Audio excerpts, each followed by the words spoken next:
Salut à tous les amis, c'est Akon, j'espère que vous allez bien. Aujourd'hui on se retrouve dans une nouvelle vidéo, on va parler ensemble d'un homme qui, pour divorcer, a tué sa femme. Les mariages malheureux ça existe, t'épouses, ça se passe mal, tu divorces, séparation des biens, tout ça. Lui, solution radicale, il tue sa femme. Cet homme s'appelle Ole Krippen. Donc on est parti pour se plonger dans une affaire d'amour qui tue. Pouah, c'est bon ça.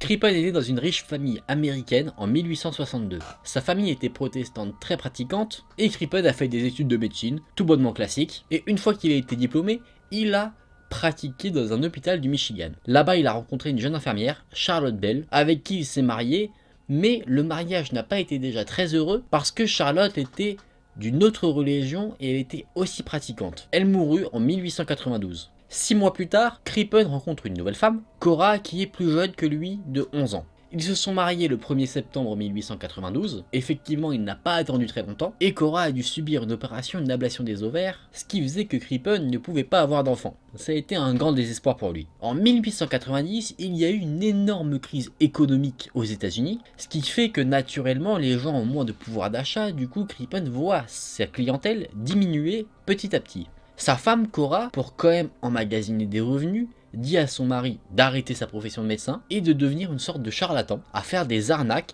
et donc Krippen s'est associé à un homme assez peu recommandable, le professeur Mognon. Et en fait, ensemble, ils vendaient illégalement des produits homéopathiques. Ce petit commerce illégal était très prospère à l'époque, parce qu'en fait, une visite chez le médecin coûtait très cher et en passant par ce commerce illégal, les gens avaient accès à des médicaments à moindre coût sans payer la consultation d'un médecin. Mais quand je vous parle d'arnaque, c'est pas juste un commerce illégal, c'est qu'aussi les produits étaient marketés d'une certaine manière, comme quoi ils étaient assez miraculeux. Si on les prenait, on irait miraculeusement bien. Et pour fidéliser un maximum la clientèle, les deux personnages qui tenaient la boutique illégale vendaient également de l'opium et de la cocaïne, des drogues qui forçaient le client à revenir à chaque fois parce qu'il devenait addict. En un an, ce business a pris une ampleur énorme, ce qui fait que Krippen a déménagé plusieurs fois à Philadelphia, puis à Toronto, pour finalement s'installer à Londres, et à ce moment-là, il gagnait 10 000 $ par mois de revenus, ce qui est plutôt pas mal. Côté business, tout se passe bien, mais côté cœur, l'histoire est un peu moins belle. Effectivement, Cora, la femme de Krippen, enchaînait les amants et les coups d'un soir. Elle a également essayé de se lancer en tant que chanteuse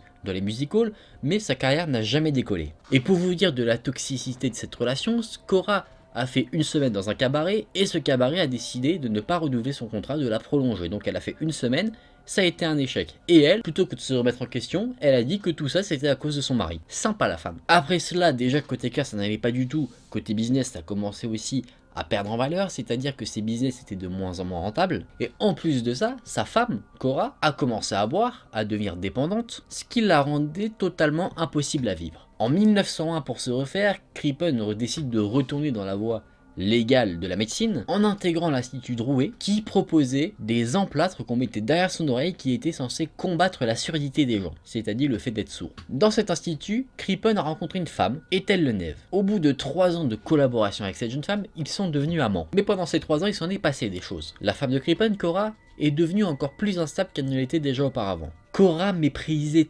tellement son mari, elle l'insultait tout le temps, elle le rabaissait, et même si à un moment Krippen a fait un effort, il lui a offert des bijoux vraiment sublimes que toutes les amies de Cora lui enviaient, Cora restait totalement désagréable avec cet homme. En 1906, pour essayer de faire un peu d'argent, Cora décide de faire emménager des pensionnaires dans l'immeuble où ils habitaient, à Londres, et en novembre de cette année, Krippen est rentré du travail, un peu plus tôt que d'habitude, et il a surpris sa femme au lit avec un des jeunes pensionnaires qui avait emménagé. Krippen il est désespéré, il en peut vraiment plus de ce mariage. Lui ce qu'il espère en fait c'est que sa femme s'en aille avec un de ses amants, pour qu'il soit tranquille derrière. Mais Cora n'en fait rien, elle reste toujours aux côtés de Krippen, à son grand désespoir. En 1908, l'état du couple était tellement horrible qu'en fait en public il faisait genre qu'il s'aimait tendrement, alors qu'en privé il ne s'adressait plus du tout la parole. Ça c'est le genre de relation amoureuse qui fait totalement rêver. C'est faux. Krippen décide de créer un cabinet dentaire avec son amante, Ethel Lenève. Effectivement cet homme passe par tous les chemins de la médecine, on va pas se mentir. Cora elle est pas d'accord, mais pas sur le fait qu'il s'associe avec son amante, sur le fait qu'il ouvre un cabinet dentaire, parce que pour elle, ça marchera pas. Faut qu'il retourne dans l'homéopathie qui a été son domaine de prédilection, parce que ça lui fera gagner beaucoup plus d'argent,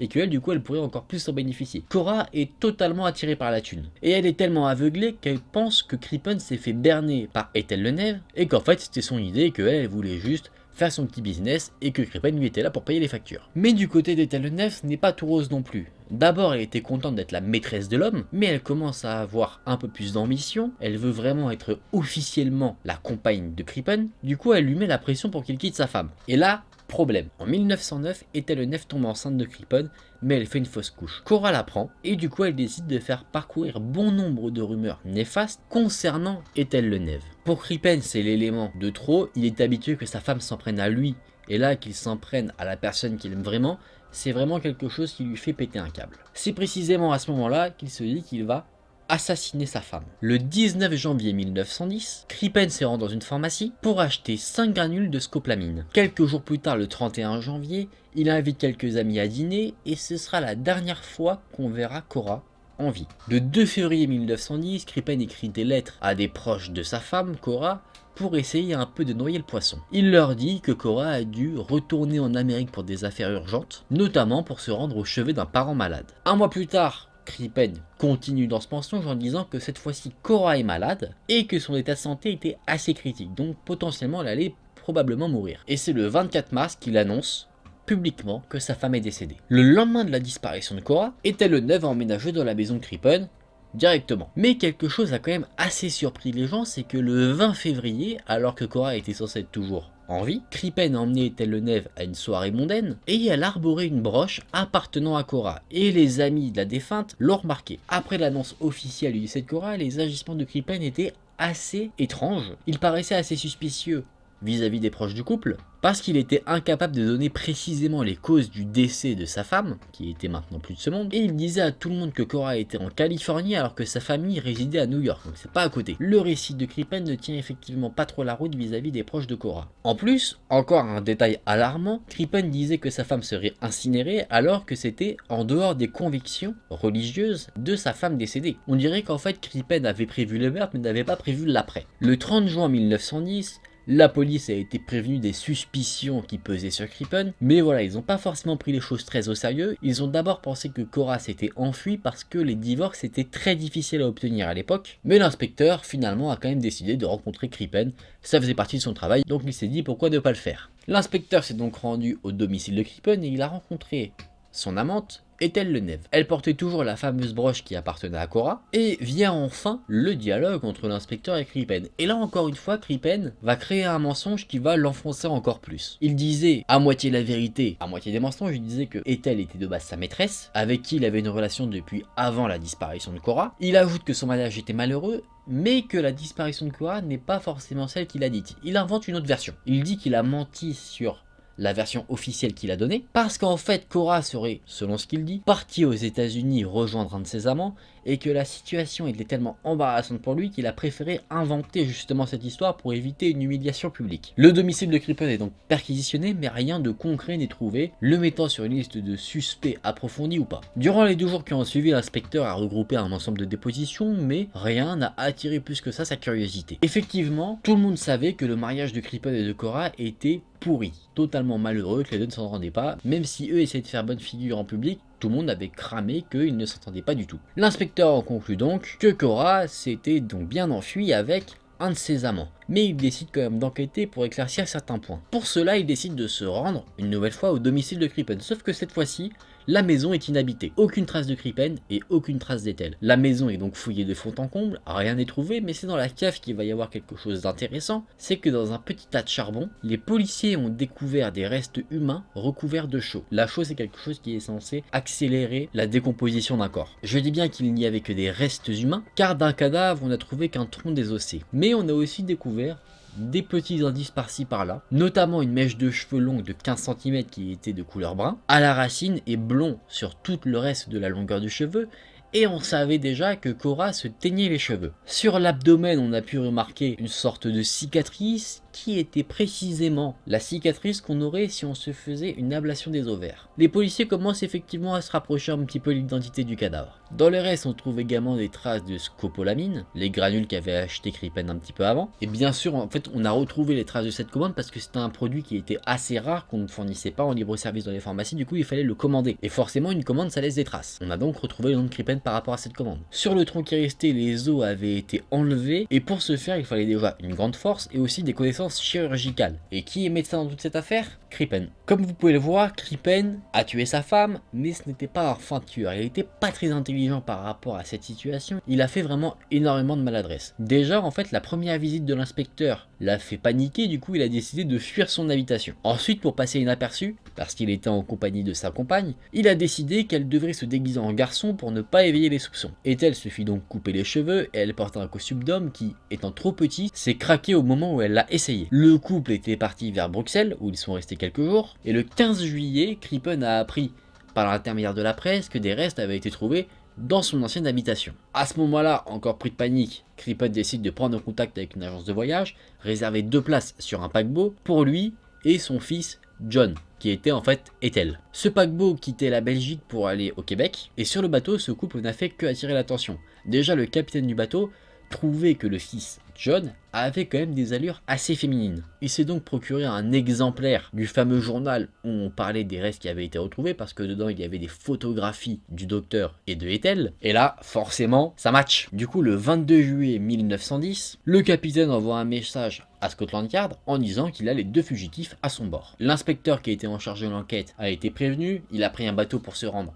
au Québec, là où devait s'amarrer le bateau de Crippen à son arrivée. Vous avez raison, c'est une sacrée opération. D'ailleurs, cette opération a un nom, l'opération Menottes. Effectivement, c'est pas le nom le plus aguicheur. Mais là n'est pas la question. Pendant que l'inspecteur était en route vers le Québec, il a reçu un petit message de ses collègues qui disait que l'agence de voyage où Crippen avait réservé les billets, sur la base des photographies qu'ils avaient vues dans le journal, eux aussi confirmaient que c'était bien eux. Je pense que Crippen à ce moment-là est foutu, sans le savoir. Et vous allez voir que Crippen était vraiment le pire, je pense qu'il n'y a pas d'autre mot, mais pas le pire en mode le plus monstrueux, le pire dans le sens intelligence par rapport à cette situation de fuite, parce que le capitaine du bateau, des fois, il essayait de tester un petit peu, voir si c'était vraiment ou pas. Du coup, de temps à autre, il les appelait par leur faux nom pour voir leur rapidité de réaction. Sauf qu'à chaque fois qu'il appelait le couple, Ethel se retournait, mais Crippen, lui, jamais. Tu l'appelais, je l'imite, il s'appelait Monsieur Smith, tu dis Monsieur Smith, aucune réaction. En plus, ils étaient isolés sur un bateau, donc ils n'avaient pas accès à la presse.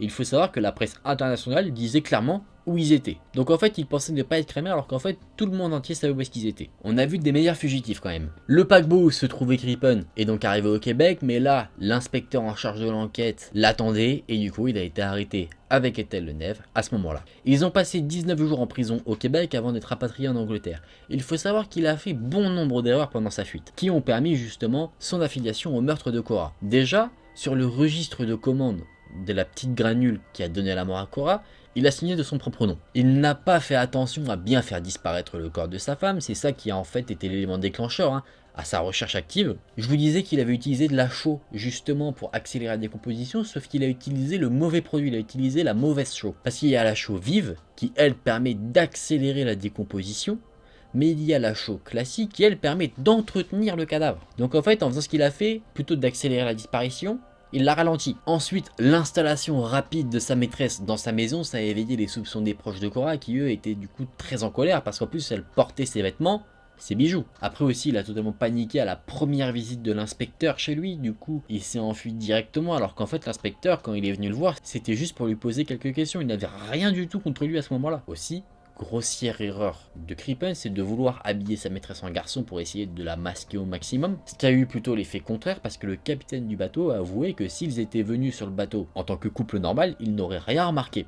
Alors que justement voir un garçon avec des allures assez féminines, ça lui a tout de suite tapé dans l'œil. Quand le couple est arrivé au Royaume-Uni après leur rapatriement, ils ont été accueillis par une foule qui était pas très joyeuse de les revoir. Et là encore, pendant son procès, Crippen va encore faire des boulettes. Il avait choisi un avocat à Montréal, mais cet avocat avait déjà passé quelques mois en prison parce qu'il faisait de la subordination de témoins, c'est-à-dire essayer de corrompre les témoins, leur dire non, finalement t'as pas vu ce que t'as vu quoi. Et en fait, cet homme avait accepté de s'occuper du cas de Crippen juste pour la célébrité et essayer de redorer un peu son blason. Crippen nie tout le temps que le cadavre qui a été retrouvé n'est pas celui de Cora, mais quand on lui demande de se justifier, il ne sait pas trop quoi dire. D'ailleurs, même quand on lui met les preuves devant les yeux, il ne sait pas quoi dire. Quand on lui montre la mèche de cheveux, quand un médecin légiste renommé dit bien que la cicatrice qui a été retrouvée sur le reste de corps correspondait à une ablation des ovaires, il ne sait toujours pas quoi dire. À la fin du procès, il n'a fallu que quelques minutes au juré pour déclarer que Crippen était bien coupable d'homicide volontaire. Il a donc été condamné à mort. Il faut savoir que Ethel Lenève aussi a été dans un procès, qui s'est passé assez différemment quand même. Ce qui ressort de ce procès en fait, c'est que Ethel Lenève n'est pas coupable. On a essayé de voir s'il aurait pu être coupable d'une manière ou d'une autre vis-à-vis de la mort de Cora, mais les jurés se sont dit qu'en fait, peut-être que Crippen lui aurait sorti la version officielle de la mort de Cora, qu'elle était partie et qu'elle l'aurait cru sincèrement,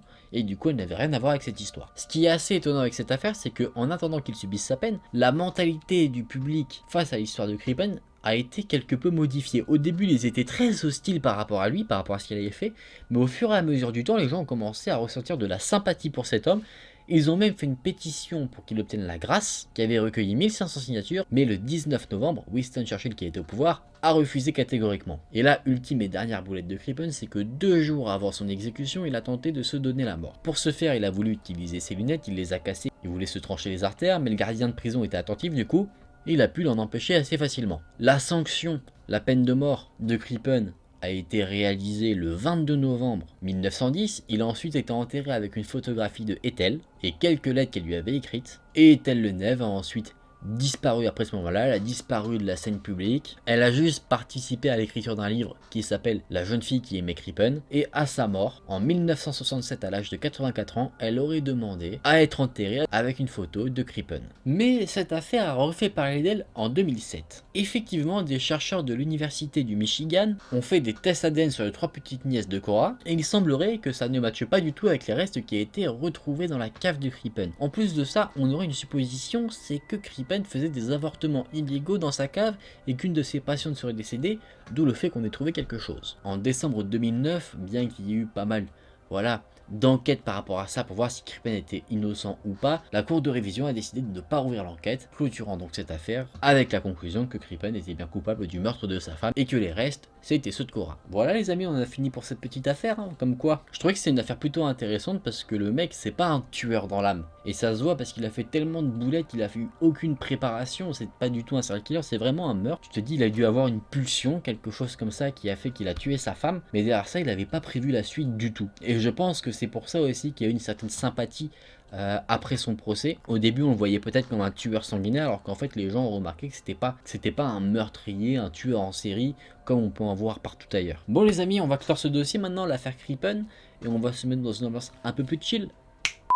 Ah là là, ces affaires-là. Moi j'aime bien les affaires comme ça, un peu atypiques, où c'est pas juste un homme qui est fou, qui tue quelqu'un et qui s'en va, qui se fait arrêter par la police parce qu'on a les indices, etc. J'aime bien quand il y a un petit peu d'histoire derrière tout ça, je trouve ça vachement intéressant. Et celle-là, justement, je la trouve très intéressante, le fait que ce soit pas un tueur sanguinaire, quoi, et qu'en fait il a été retrouvé parce qu'il a fait des boulettes, mais vraiment des trucs qu'on n'aurait pas pu penser. Donner son nom à l'agence de voyage, déguiser sa maîtresse en garçon, enfin c'est des trucs vraiment assez loufoques, et c'est ça que je trouve aussi très intéressant. Et j'espère que cette histoire vous aura plu, dites-moi en commentaire si vous connaissiez cette affaire criminelle là. Si la vidéo vous a plu, n'hésitez pas à liker la vidéo et à vous abonner à la chaîne. Nous on se retrouve très vite dans une prochaine vidéo. Salut!